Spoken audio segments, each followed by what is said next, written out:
అభినందన్ చాలా ధైర్య సాహసాలతో ఈ దేశానికి ఎలాంటి నష్టం కలగకుండా ఆయన ప్రవర్తించిన తీరు, అతని హుందాతనం, hats up to our soldiers and to him particularly.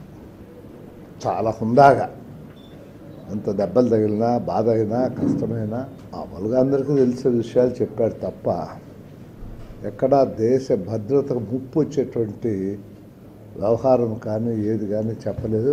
అతన్ని అభినందించాలా, మన సైన్యాన్ని అభినందించాలా.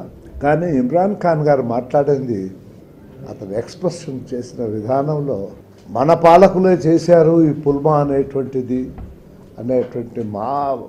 మాటలు అతను మాట్లాడడం ఇది చాలా బాధాకరమైనది.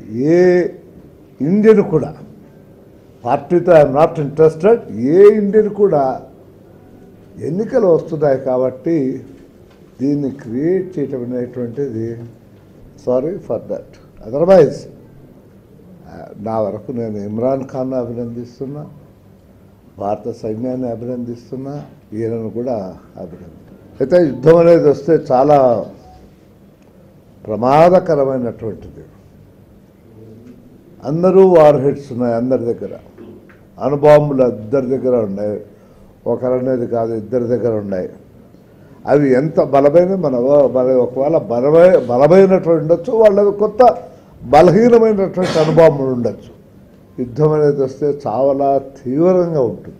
ఇవాళ 1,50,000 కోట్లు, లక్షలు కాదు, అది కరెక్ట్గా ఎక్స్ప్లెయిన్ చేయడానికి నాకే అర్థం కావటం లేదు. ఇది ఎందుకోసం ఖర్చు పెడతారు? యుద్ధం సిపాయిల పేరుతో, సైన్యం పేరుతో ఖర్చు పెడతామమ్మా.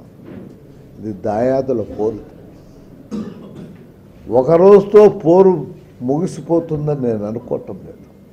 యుద్ధం అనేది వస్తే ఇంకొక మారు మనం ప్రయోగించినా, వాళ్ళు ప్రయోగించినా, ఎవరు ప్రయోగించినా రెండే మన దేశానికి ఆప్షన్స్. నా దాని ప్రకారం ఈ ఆక్రమిత కాశ్మీర్ అనేటువంటి మాటే ఉండకూడదు. వన్స్ ఫర్ ఆల్ అది చేరిపోవాలా, ఇండియాలో చేరిపోవాలా.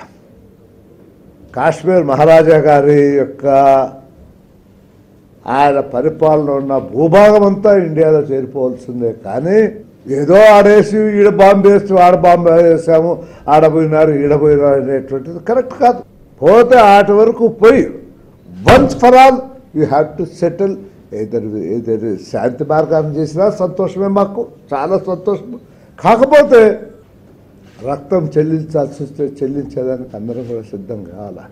ఇతూరు యుద్ధం అనేది వస్తే ఒక కాశ్మీర్లోనూ ఏడో జరుగుతుంది అనుకుంటే చాలా పొరపాటు. అనంతపూర్లో బాంబులు పడ్డా ఎవడు ఆశ్చర్యపోవాల్సినటువంటి అవసరం.